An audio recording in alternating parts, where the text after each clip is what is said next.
is a very good afternoon. It is a very, very, very good afternoon, and definitely this has been always Mr. Gazemba. This has been always Mr. Gazemba, and professionally, this is a competent teacher in British international curriculum. To be precise, I like saying it's called Cambridge curriculum. That's what I do, and I like introducing myself. This is a life coach, and I keep on insisting to parents in whenever forum I find that if there is any fear, any anxiety any parent is carrying, it is how their children are going to succeed. And the elephant in the room here is about parenting. Parenting, especially in 21st century, whereas children know more than parents. We talk about Generation Z, we talk about Generation Alpha, and other generations that are going to come. It can find a bit technical.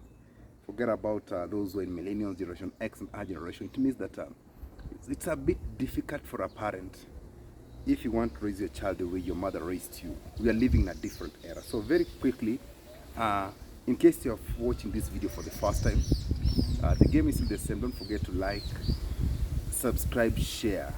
We're not basically per se looking for views or any other thing on this platform, but we're just trying to find a way. Is there a way we can talk together? I, using my teaching profession and also the psychological angle that I've gone to school to learn for quite a number of years, to help you, doctor, engineer, lawyer, or any other parent outside there. Having in mind that I just want to talk today about main 5 points or so that we need to put in consideration when we are raising children in this modern, or let me call it 21st century. Number one, a quick one. If you want your child to be more successful, or if you want your child to live a blameless or a good upbringing life, or if you want your child to live a good life, number one, what are you going to do? Number one, you need to create what you call respect parenting. Respect parenting in this instance is that this is where you have a sort of discussion with your children, either after dinner or after a particular thing that you've done, maybe after work or any other place to go out. Sit down with your children. Come on, you know what? You are my children, and I want us to agree on this and these issues. It means also don't be that parent you're too much authoritative.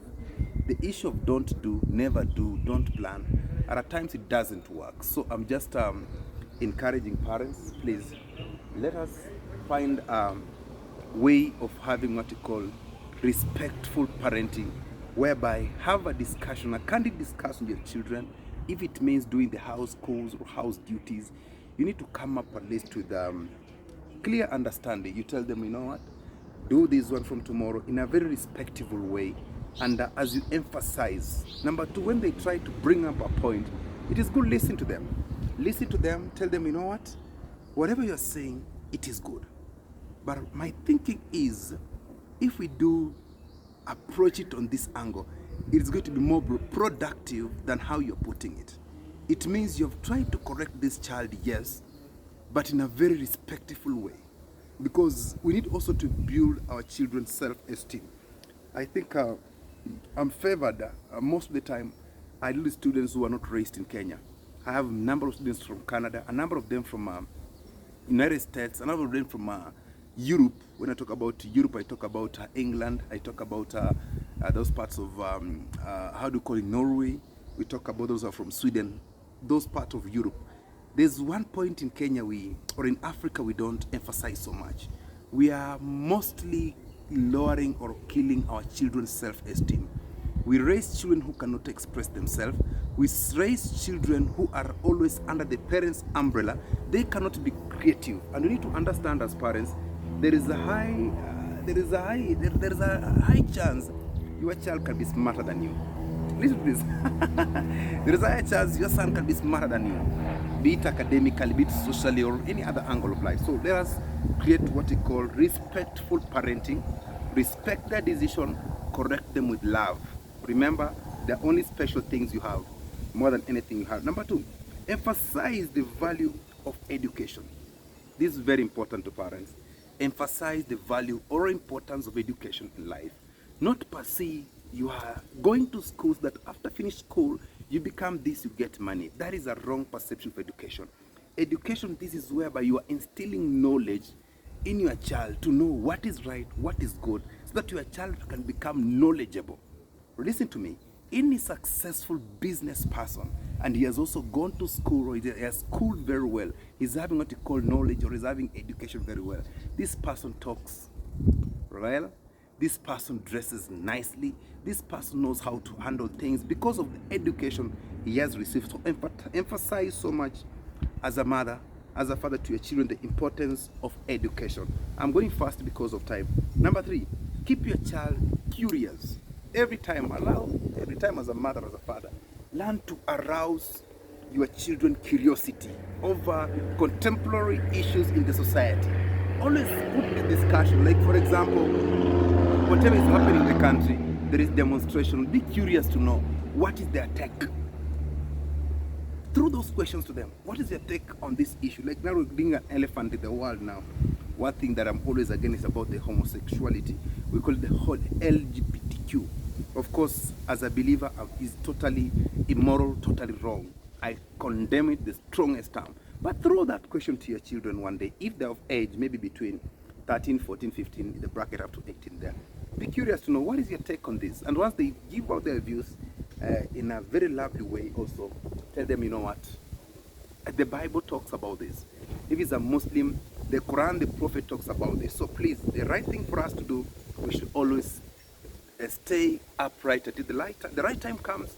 A boy will marry a girl, and a man will get married to a boy. Then they become a husband and wife in a correct way, in a correct manner. Other things to talk about, point number 4, because of time very fast, we should also encourage interdependence. Whenever you are leaving home, learn to encourage your children interdependence. Let them learn to depend on their own. That's why I'm very proud of parents whom their children have gone to boarding school at the right age. Come on, let me address this one. Now we have these species of, allow me to use this word, species of lazy parents. Surely, can a 7-year-old child go to a boarding school? Can he survive?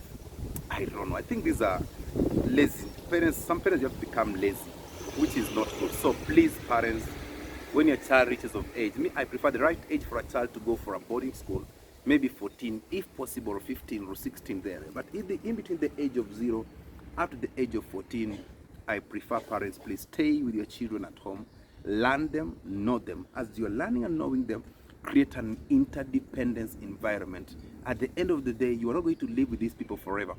These people are going to grow up, regardless of the social life you are in. But these people are going to grow up. Please, let us encourage you to call what? Interdependency. Now, last point, foster positive and supportive environment to your children. Some of us, we are a product of unstable home, unstable parenting, and it took us so long for us to stand in the feet to be where we are today. Because maybe we were never encouraged, maybe we were raised never to speak, or maybe we were raised in an environment that is so as if other people are more privileged than us. So as a parent in your home, please, at your home, I encourage you, husband and wife, sit together with your children, create for them what you call a supportive environment. Supportive environment in that assure them you are always there for them. Despite the fact that you won't be there for long, by the time God is going to allow you to be alive, you will support whatever they are doing. You will push them positively, whatever they are doing. You are going to create for them an environment they don't find an excuse. Saying, you know what? I didn't go to school because my mother did this, did that, did that, did that, did that. I don't mean that you need to go overboard. Even if some parents understand they lack school fees. But you can create that environment. That if your child, whatever level of education he is reached up to, you should not be the reason. Do your best as a parent. And if we observe the 5 things I've talked about, and in case you're watching this video for the first time, don't forget to subscribe, share. Here we talk about parenting, we talk about raising a generation that's going to take after us. Here we talk about a generation that will outsmart us, do better than us, and pick up the mantle from where we're going to leave it. Understand, we are just in this world for a season and for a reason. And we're going to be judged so harshly as parents if we're told we're not going to nurture our children to take up the mantle after us the same way our fathers did to us, our mothers did to us. God bless you. Share this video, subscribe, like, and comment. Don't forget, this is Mr. Gazemba, competent, qualified teachers in matters British international curriculum. God bless you.